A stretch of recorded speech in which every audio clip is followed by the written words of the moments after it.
by the sounds I'm breathing in. Hold tight, chemicals collide. Hold tight, hold tight. You all probably thinking, what's new to learn in this? But my child, it's different. You need to stick with me till the end to figure it out. Basically, you can create a template and use this template in any of your videos. That's great. Yeah. But stick with me till the end.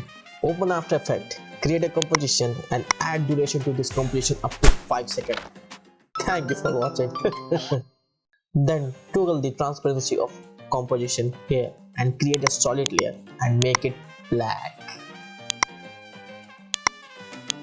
Then my child, create a mask by selecting the solid layer and go to the shape here. You can choose any shape.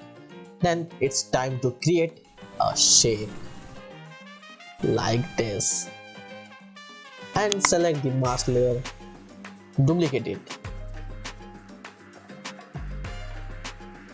After duplication, then select all the masks and adjust the shape according to your own creativity.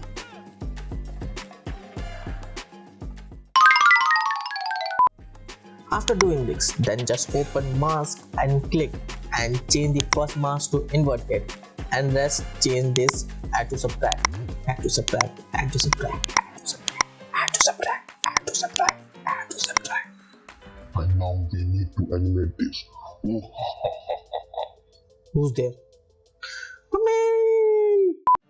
Then select all the mask layer and hit M and you can see the mask path.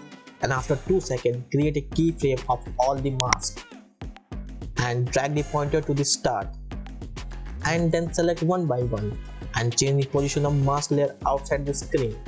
As you can see on the screen,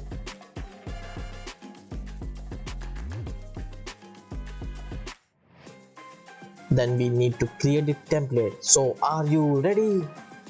Okay, then right click this and create a pre-composition and check this and hit OK. And go to the composition option and hit add to render to. Then click on the best setting. You can change the best setting or leave it like this. Then click useless and change the format to QuickTime and change the format option to animation. Make sure it should be animation. Why? Because if you select others, the animation would not occur. And make the channel to RGB plus alpha. It keep the transparent layer transparent. That's why we select that. And hit OK. Then you can change the path of your export video wherever you like. Then hit render. Now you can see the video is exported. Let me import in the After Effects and show you. Now see the magic. Just place the video just above your video in which you want split screen and see, it is awesome. You can use this template in Premiere Pro, Final Cut, DaVinci, Movie Maker. Yeah? Sorry. And tell me how it is and subscribe to my channel. Bye bye guys.